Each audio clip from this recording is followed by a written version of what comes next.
Hello, folks, and welcome to week 8 of Communication for Education Leaders. I'm going to keep this week's introduction very short. First off, I want to say that the focus for this week will be looking at critical discourse analysis in relation to educational leadership. We had the article by Diem and Carpenter that we read last week, and the goal of that, of course, was to provide you of an example of how critical discourse analysis is used, but also to get you to think about how critical discourse analysis is relevant to the field of educational leadership.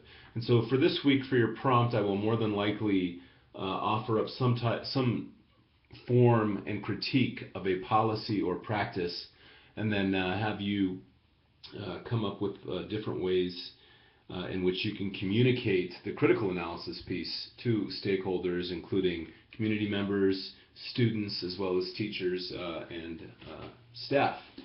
That being said, I just want to prep you for a couple things. I haven't had a chance to read any of your critical discourse analysis paper proposals, and I more than likely will not get to those immediately this week. I will likely be able to get those back to you by Monday or Tuesday of next week, and I will give them a good thorough read, although based on what I've read and your insights and the questions that some of you have had, it seems like most of you have a pretty good understanding of what critical discourse analysis is and what I'm asking of you.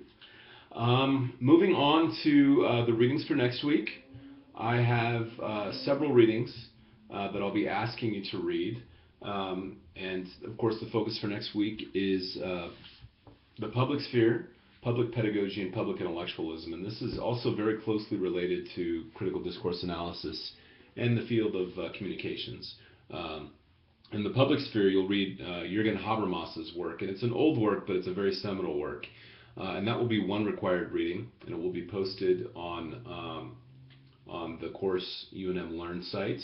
And I've offered a supplemental reading for the specific point of getting at what the public sphere is, and that is listed under supplemental readings. There will just be one this week, and that's an article by Douglas Kellner that revisits some of Jürgen Habermas's work.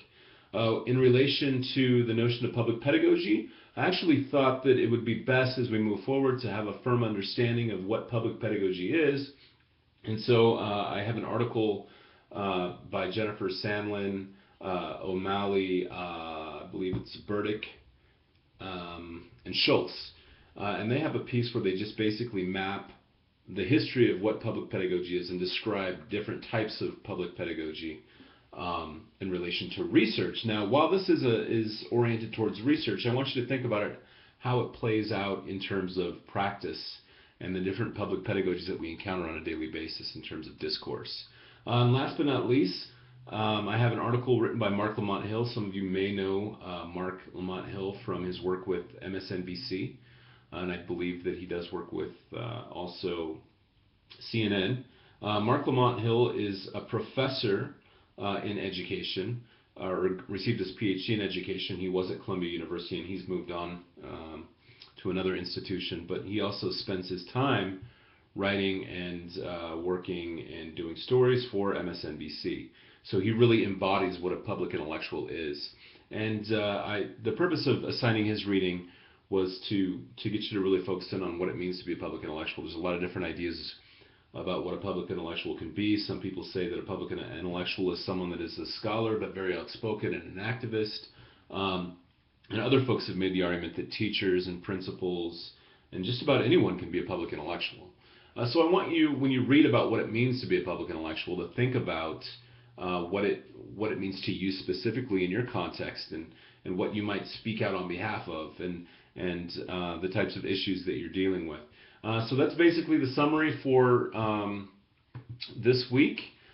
Please feel free to email me. Again, I will probably not get to your critical discourse analysis project proposals until early next week. But in the meantime, feel free to shoot me an email if you have any questions. Have a wonderful week. Take care.